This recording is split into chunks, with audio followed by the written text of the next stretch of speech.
اپنے ساتھ ملانا، یہ سارے جو کریکٹرز ہیں یہ یزید کے کریکٹر ہیں۔ اب دیکھتے ہیں، آپ خود سوچئے یہ کس طرف ہیں۔ اچھا، اسی طرح مریم نواز نے بھی ایک پیغام دیا، میں نہیں پڑھتا، تو یہ سوچنے کی ضرورت ہے کہ کس کا جو کردار ہے وہ کہاں ہے۔ ویسے تو ہم سارے جو ہے وہ اسی جو ہے وہ گناہگار لوگ ہیں، لیکن پھر بھی کچھ نہ کچھ شرم اور حیا اس دن کی نسبت سے جو ہے وہ ہمیں آنی چاہیے۔ اچھا، دوسری طرف جو ہے تحریک انصاف نے ایک بڑا کام کیا ہے،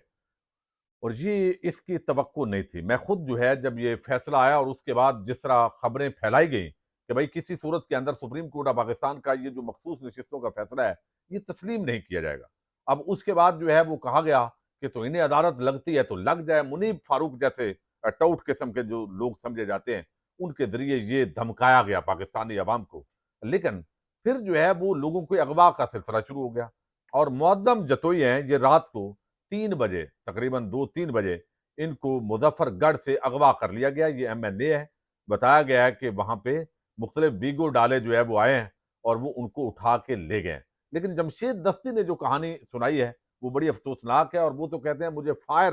مارا گیا لیکن میں بچ گیا، اور میری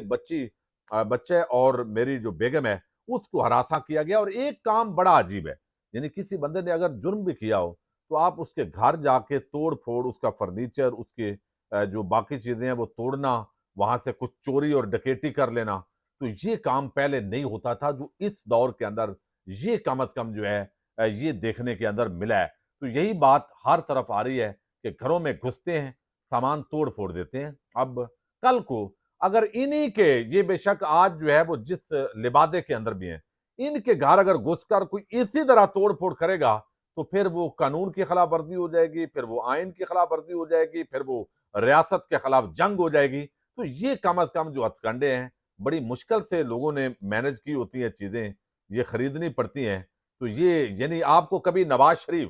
آصف زرداری، فریال تالپور یا مریم نواز کے گھر یہ کرنے کی جرت ہوئی ہے؟ نہیں جرت ہوئی، کیونکہ آپ کو پتہ ہے کہ انہوں نے پھر ہم نے مل بانٹ کے اقتدار کھانا ہے، تو یہ کام خدارا نہیں کرنا چاہیے۔ اب تحریک انصاف نے تمام جو ان کے 41 MNAs ہیں ان کے جو سرٹیفکیٹ ہیں وہ لے لیے گئے، یہ بڑی کامیابی ہے۔ اور اغوا کار جو ہے اب جیسے بھی ہے ان کے بیانات تبدیل کروائیں، کل چونکہ ویسے ہی سپریم کورٹ آف پاکستان میں معاملہ جائے گا، لیکن وہ بھی وہاں چونکہ قاضی صاحب نے لگانا ہے، اور قاضی صاحب کا پہلے ایک رجسٹرار بیٹھا ہوا ہے، تو پوری گیم وہاں بھی تقریباً فکس نظر آتی ہے، لیکن دیکھتے ہیں اس کے اندر کوئی اگر جو ہے وہ انصاف ملتا ہوا نظر آیا تو یہ معاملہ اب سپریم کورٹ آف پاکستان کے اندر جو ہے وہ پہنچے گا۔ اچھا، دوسری جو بڑی ڈیولپمنٹ ہے وہ یہ ہے کہ ایڈہاک ججز کا جو شوشہ چھوڑا گیا، قاضی صاحب تو اس پر یقیناً بدد ہیں، اور افسوسناک پہلو یہ ہے کہ یہ جو نام ہے 4 ججز کے یہ قاضی صاحب نے دیے ہیں۔ اب ان کو اتنی جلدی، یعنی پہلے آپ کو 10 مہینے تک یہ محسوس نہیں ہوا کہ یہ کیسز کے فیصلے لیٹ ہو رہے ہیں، ابھی جب آپ کے 3 مہینے رہ گئے تو آپ کو لگ رہا ہے کہ کیسز جو ہے وہ ختم کرنے اور بڑا مسئلہ بنا ہوا ہے۔ تو یہ اس وجہ سے بڑے شکوک و شبہات پیدا ہوئے ہیں۔ 7 یا 9 اراکین ہیں پاکستان بار کونسل کے، انہوں نے کہا ہے کہ ہم ان ایڈہاک ججز کی خاص طور پہ یہ جو ٹائمنگ ہے اس کی مخالفت کرتے ہیں، ہم اس کو تسلیم نہیں کریں گے، ہم وکلاء تحریک چلائیں گے، وکلاء کو منظم کریں گے کہ اس حد تک نہیں گرا جا سکتا۔ اچھا، دوسری طرف پہلی جو بار ہے پشاور ہائی کورٹ بار ایسوسی ایشن، اس نے باضابطہ طور پر اناؤنس کیا ہے، اور انہوں نے کہا ہے کہ ایڈہاک ججز کی تعیناتی یہ ہائی کورٹ ججز کی حق تلفی ہے۔ یار پہلے آپ جب ریٹائرڈ کوئی جج ہوتا ہے یا کوئی بھی افسر ہے تو ریٹائرمنٹ کی آپ نے ڈیٹ کیوں رکھی ہوتی ہے؟ اس لیے کہ اس کے بعد اس کا دماغ شاید وہ اہلیت نہیں رکھتا، اب اس کو سکون کی ضرورت ہے۔ تو اگر آپ نے ایسا کرنا بھی ہے تو آپ کو ججز کی ضرورت ہے تو ہائی کورٹ سے پرموٹ کیجئے،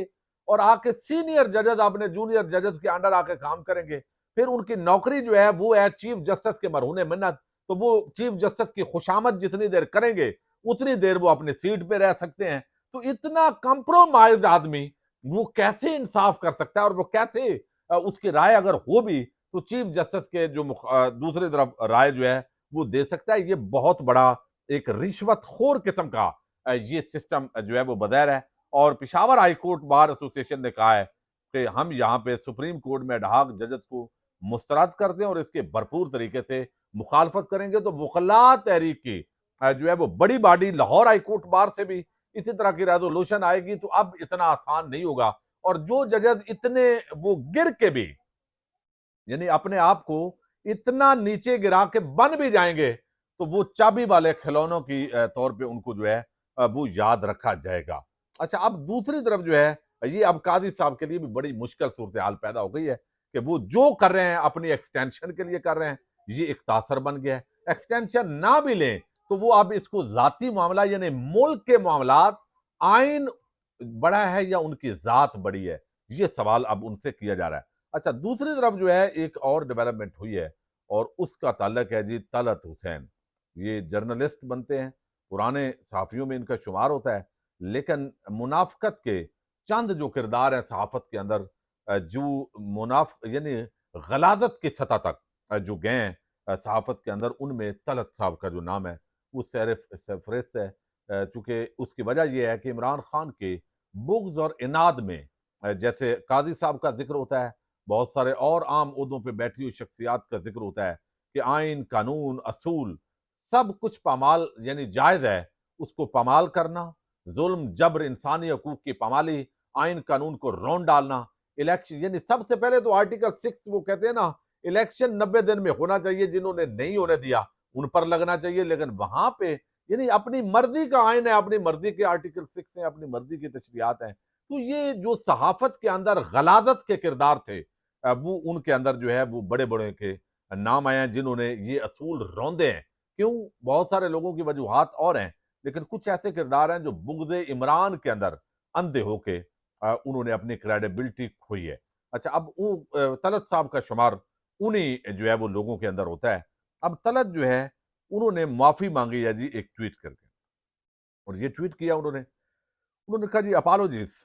to Kashif Abbasi, Shahzad Iqbal, Amir Ilyas Rana and Muneeb Farooq who participated in my program Red Line with Talat recorded today and which did not air for reasons beyond my control۔ یعنی یہ ان چار لوگوں سے معافی مانگتا ہوں، حالانکہ دو نون لیگ کی ان کو سمجھا جاتا ہے، ایک ہیں عامر الیاس رانا اور ایک منیب فاروق، یہ ایک ہی پارٹی کے بندے ہیں، لیکن دوسری طرف کاشف عباسی اور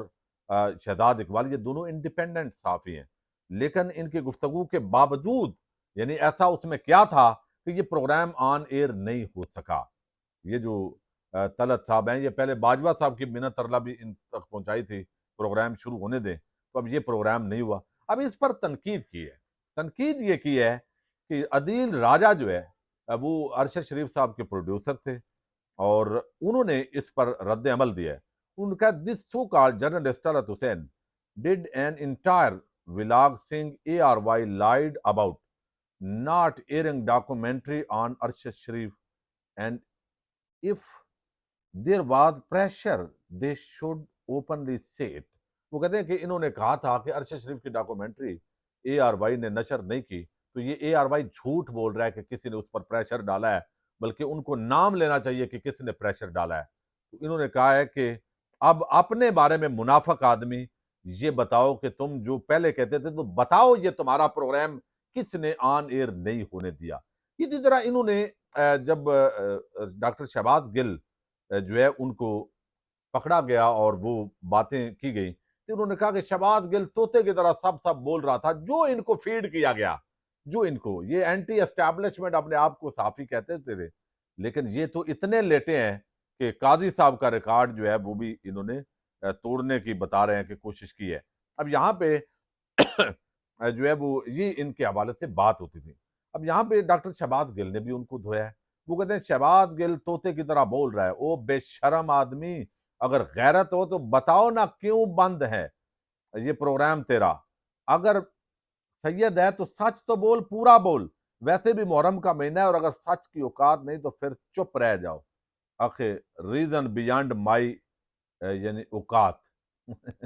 یعنی یہ انہوں نے پھر گول برابر کیا ہے۔ جن لوگوں دیکھیں ماضی کے اندر جب ہم بات کرتے ہیں تو کبھی وقت آتا ہے کہ ہمیں وہ بات کرنی پڑتی ہے، یعنی اب اگر یہ لوگ اپنے صحیح راستے پہ آ جاتے ہیں اور ایک بنیادی اور اصولی اختلاف کرنے والا جو شخص ہے، احمد نورانی پاکستان کے ایک بڑے صحافی بیرون ملک ہیں، امریکہ ہیں، تو اس طرح کے لوگ اپنے معیار پہ کھڑے ہیں،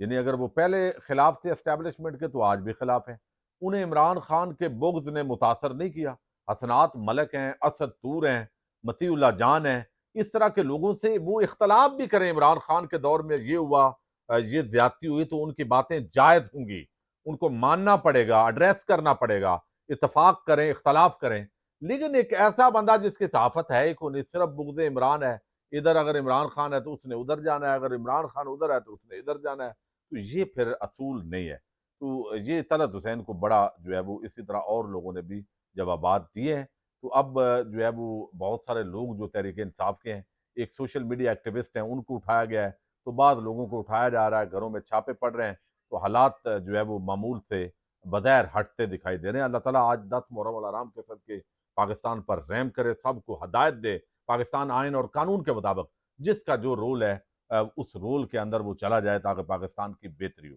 پاکستان زندہ باد، پاک فوج پائندہ باد۔